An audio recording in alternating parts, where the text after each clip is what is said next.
Hello, everyone.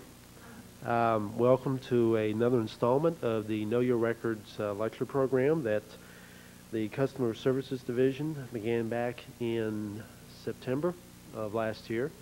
We've had an average of about 2 to 4 speakers per month, and this week's guest speaker is John Deeben from the Customer Support branch at the National Archives building downtown. He holds a BA degree and a MA degree in history from Gettysburg College and Penn State University, respectively. Although at the moment, although he's with the Research Support branch, he's performing a cross training with legislative records for a little while. And the title of his presentation for today, which is his second that he's done for us, The Official Register of the United States, 1816 to 1959. So if you would, let's give a nice round of applause to John Deeben. Thank you very much.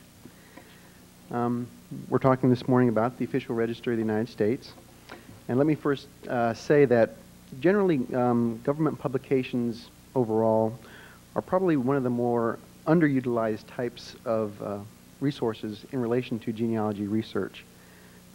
Most researchers that I've assisted downtown barely know that they exist unless we point them out. Some obviously are more savvy than others, but for the most part, they're not aware that these publications exist, which is unfortunate because the Official Register of the United States represents probably one of the best research tools for genealogy, particularly if you're looking for someone who worked for the federal government. It essentially comprises a national directory of federal employees, and it spans a significant period of American history, 1816 to 1959. So in this respect, if you don't know where else to begin, oftentimes the Official Register can offer an excellent starting point for research.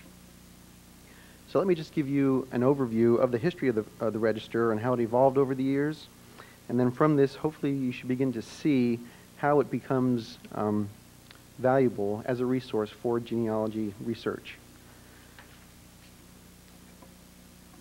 The Official Register was authorized by an act of Congress on April 27th, 1816. It was to be published every 2 years in conjunction with the sitting of each new Congress. And for that reason, early on, it was often referred to as the biennial register. And in fact, I believe the actual title of Official Register didn't begin appearing on the title page of the publication until around the 1860s. Before then, it was actually referred to as the biennial register. The register was intended to provide Congress with general information about the federal government in order, obviously, to hold it more accountable to Congress and, by extension, to the American people.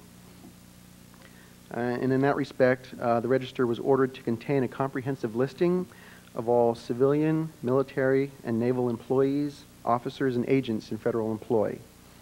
The lists were arranged by department and thereunder by agency, bureau, or office. There was also a requirement for the Secretary of the Navy to provide the names, armament, and condition of all ships and vessels owned by the United States, including where and when they were built. Oversight of the Official Register passed through several hands down through the years. From the very beginning up until about 1859, it was under the Secretary of State. Then from 1861 to about 1875, the Secretary of Interior held supervision of the register.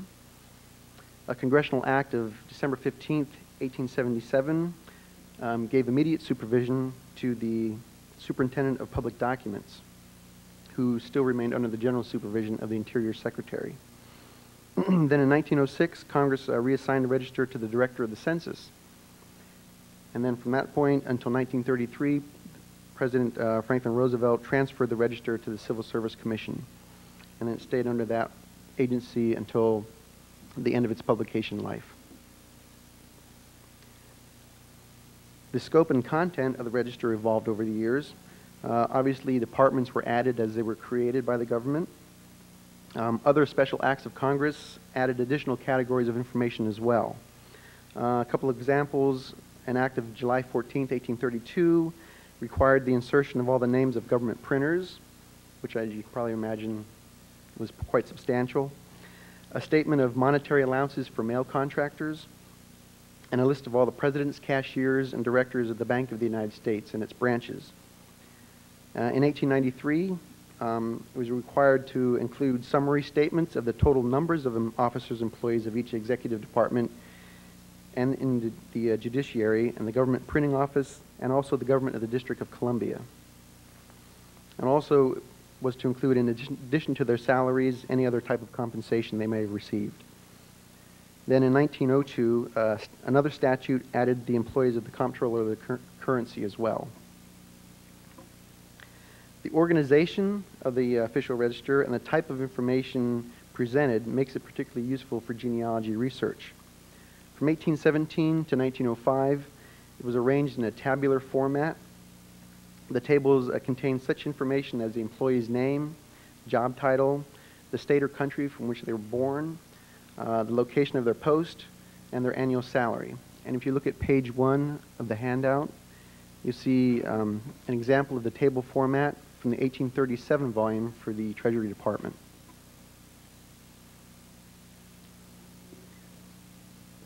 Did everybody get a handout? Okay.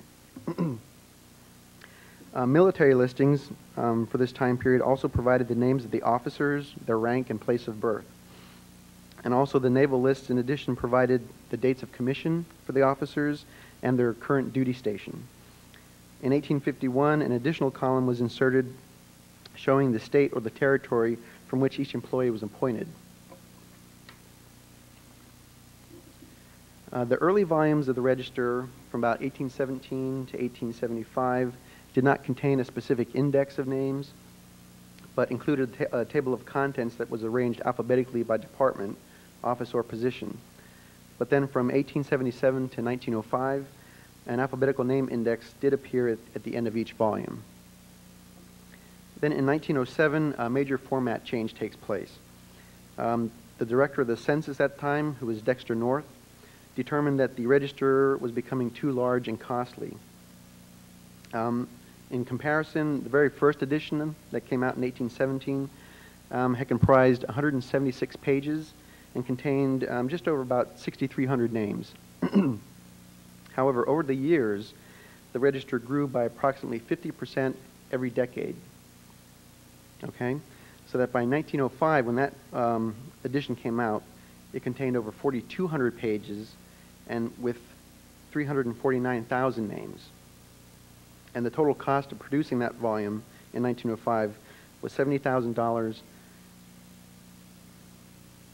And in relation to all this, Director North estimated that the upcoming 1907 edition would include over 4,500 pages and cost $78,000. Therefore, he recommended that the register be changed to a directory format consisting of one-line entries for all federal employees arranged alphabetically by surname. And if you take a look at page 2 of your handout, there's an example of the first page of that directory that came out in 1907. The directory entries still contained all the pertinent information regarding that was required by law for each employee, but you'll see on the handout that it employed an extensive system of abbreviations in relation to the information that was presented, and in doing that, it achieved a noticeable economy of space.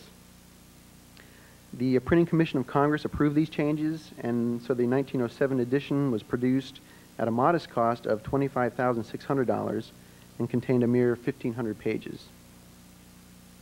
And also the switch to the directory format also eliminated the need for a comprehensive name index. So after this change, other cost-saving steps were gradually implemented as well.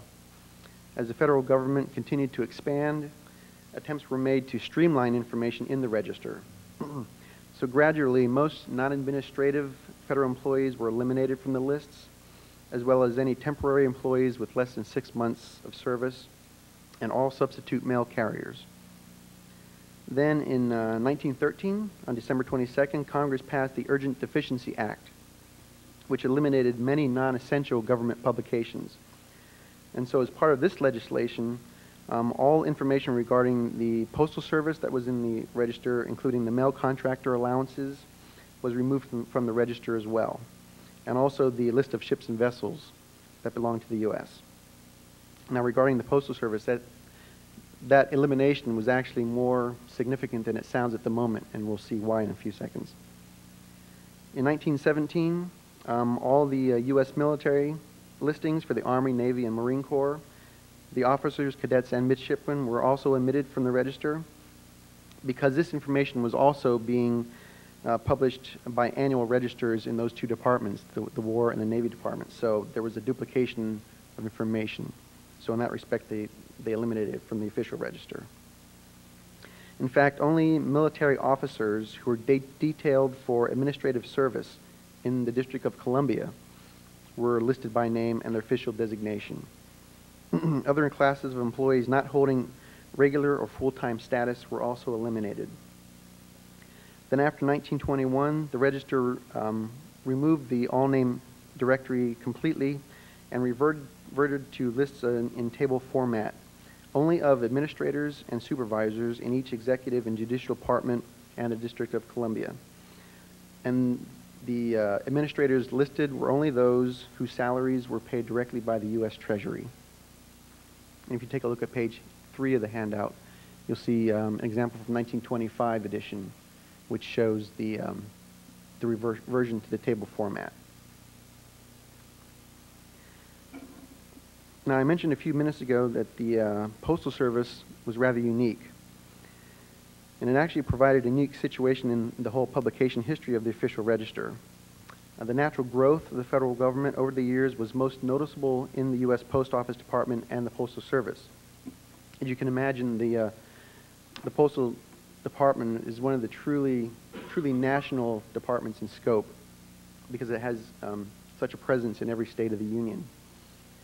By 1879, the Post Office Department lists included not only the employees of the Office of the Postmaster General and all his assistant Postmaster Generals, but also the money order system, the foreign mails, the Office of the Assistant Attorney General, Post Office Supervisors, the Stamped Envelope Agency, the Postal Card Agency, and the Postage Stamp Agency. And also the size of the Postal Service was even more distinctive, as I just mentioned, because its vast network of post offices, services, and bureaus spanned every state in the Union. And these included the Railway Mail Service, the Special Mail Service, the Mail Messenger Service, and the free delivery system comprising letter carriers. Mail contractors expanded the Postal Service list even more. By 1911, mail contractors included almost every conceivable type of transportation service available, from railway to electric and cable car, steamboat, stage, and wagon. In addition to that, the Postal Service also contracted foreign mail transfer services and pneumatic tube services. So by 1879, this increasing size of the Postal Service finally created printing problems that required immediate attention. Obviously, mandated deadlines for the publication of the register were no longer being met. The register was therefore divided into 2 volumes for the first time in its history, with the Postal Service listings being published separately. And if you look at page 4 of your handouts, you see the first page of that separate volume that came out in 1879. The remaining employee statistics for the federal government still came out in the first volume and was still made available to Congress on time. And then it was determined that the Postal Service volume would follow as soon as it was practical to compile all that information. So in this respect, the official register continued as a 2-volume publication from 1879 to 1911. Each volume included a separate surname index until, as I mentioned previously, the directory format was introduced. By 1911, however, the director of the census, he's on a roll now from the changes he made in 1907. He determined that the Postal Service volume was becoming too difficult and costly to produce in and of itself. The 1911 volume, for example, comprised over 700 pages on its own and cost $12,600 to produce. And page 5 of your handout has an example of the 1911 edition. Also, the complex task of preparing the postal volume alone further diminished its usefulness over time. The required statistics could only be obtained by corresponding directly with all 59,237 post offices that were across the nation. So the compilation of data became very time-consuming, delaying publication of the volume and making its contents often obsolete by the time the volume actually came out.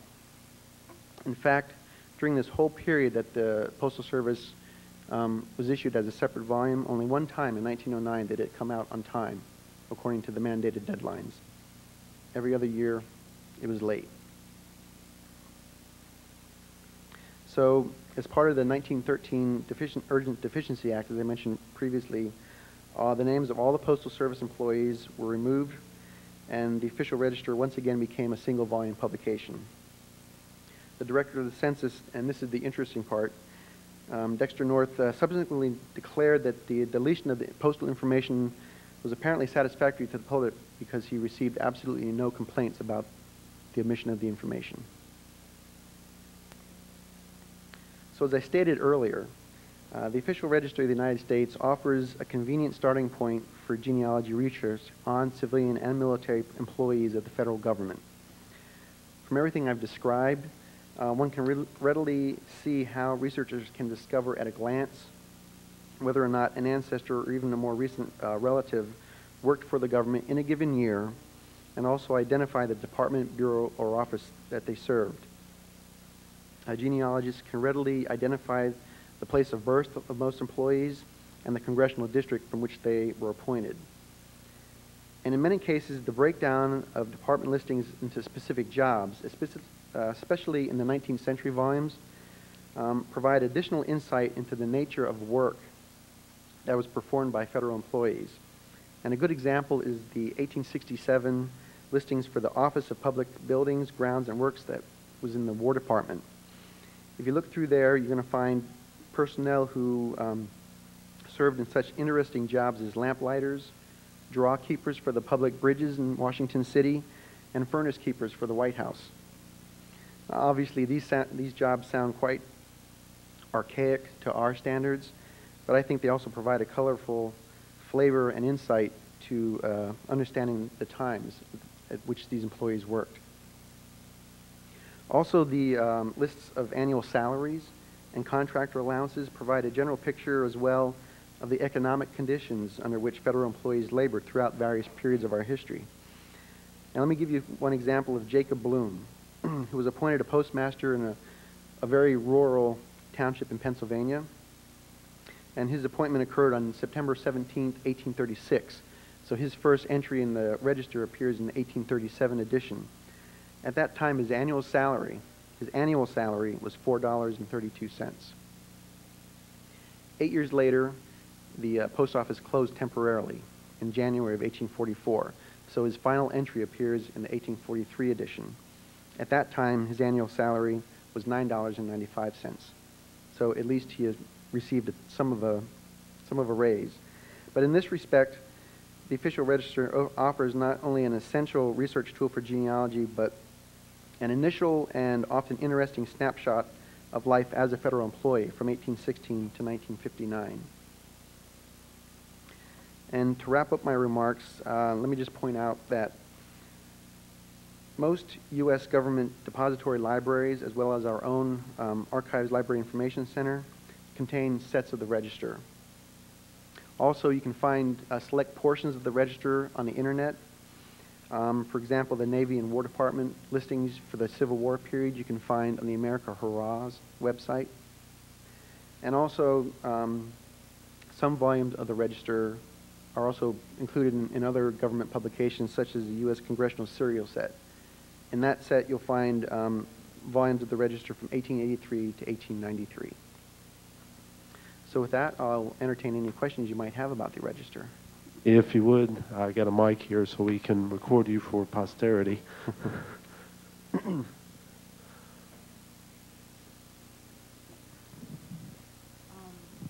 Yes, thank you for your time. It's very interesting. My father joined the Federal Service after World War II, so I was able to find him throughout the registers up to 59. But when I was doing that research several years ago, I had a thought.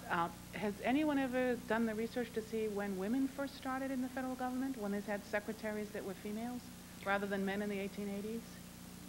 Not that I know of. So No. there's been no women research done on it? Okay. Not that I know of. Is there any thought that this would ever be put in a database so that these could be, scanned in and we could search by name or? No, again, I've heard You nothing. doubt it? No. And Okay. I probably doubt that that would be anytime soon. Okay, thank you. One answer maybe one of the questions. I have heard that Clara Barton, when she came to work as a clerk in the patent office in I believe the 1850s, was the first woman federal employee, but that's may not be true. Yeah, it's possible. I mean, as I mentioned, the early volumes of the register, the 19th century volumes, they listed everyone. So as female clerks started coming in, they should be listed there as far as I know. And I have a question. If you're looking for, in the early ones, and perhaps you don't know people's names, but you want to know who was the person in this area, like who was the postmaster, and I know there are postmaster records, but are the agency listings before the name directory, are those arranged to show in any way, like by state or anything? Yeah, in some of the instances? in relation to the post office listings, once you go into where the post office department starts and you get into the postmaster listing specifically, they are arranged by state. So if you know a specific location that you're looking for, you can go to the state, and then I believe under the state they're listed by town.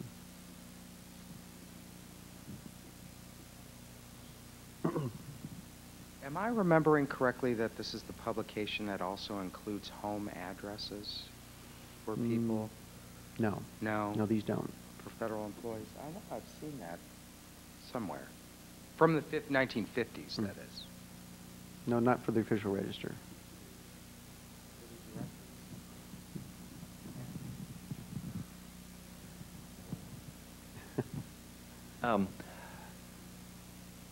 Among the records here that I've done some research in are weather reports, which were done by contractors with, I believe, through the Smithsonian.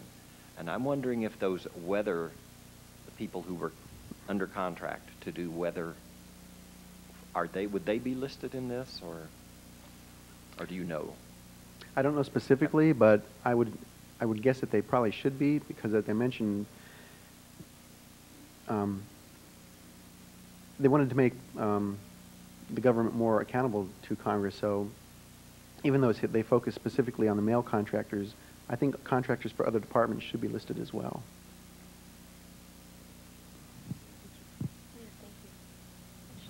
I have two questions.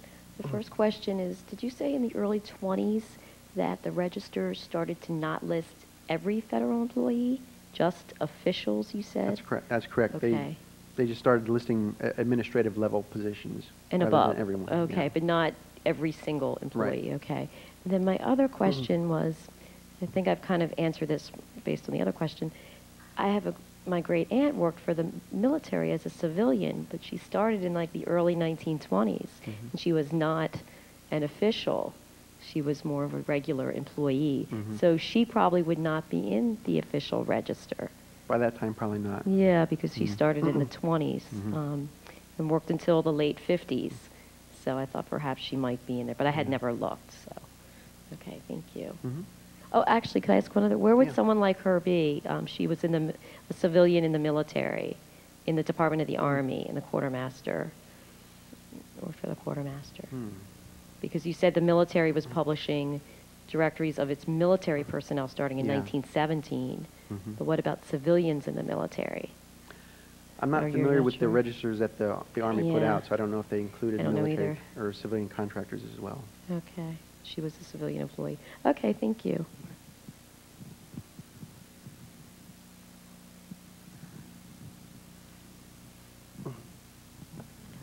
Two comments as documents librarian here at National Archives. I wish you had included the superintendent of documents classification numbers for the various time periods, because that makes it easier for people who are unfamiliar with government publications to go to their local depository library and find those government publications. Often depository libraries do not catalog their government documents. So if you can walk in with the SUDOC number in hand, it will make it a lot easier for you. Sure, and that's a very valid a place point. to find civilian employees of agencies is the telephone directory. The telephone directories, as soon as they became available, listed everybody within the agency. Also, there are separately published registers for numerous departments that help fill in the gap for those people that got dropped from the official register. So you go from looking at one volume that answered your question for everyone to those individual agencies. There are a number of government documents, depository libraries that have listed genealogical resources in their government publications that are on the web.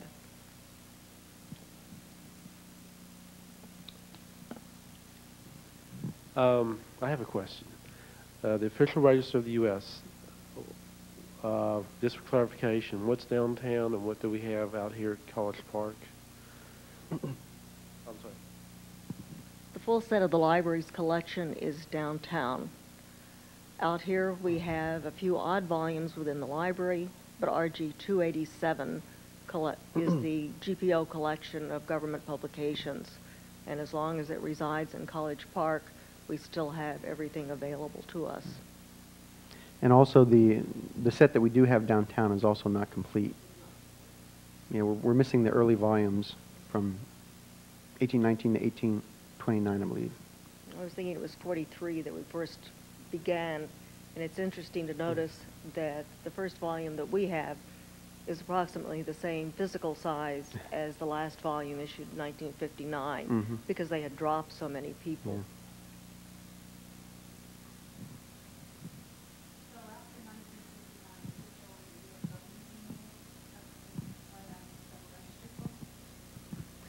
I'm not specifically sure what succeeded the register. When did the U.S. government manual come in that lists by agency? You know, the U.S. government manual that's put out by GPO? In the 30s. So there's a gap. So it came out in the 30s, so it was being published alongside with this one. The official register and the U.S. government manual were both. I see. I see, okay. Okay. Uh-huh. Right. Okay, I got you. Okay, thank you.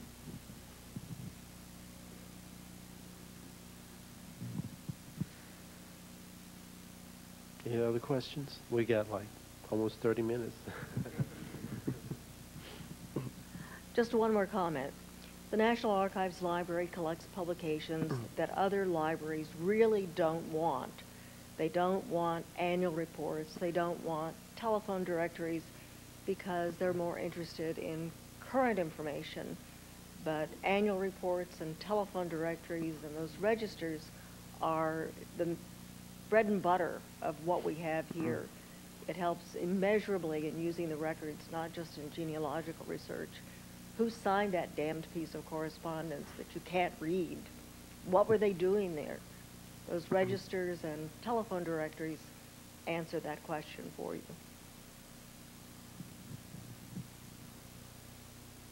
All right, going once.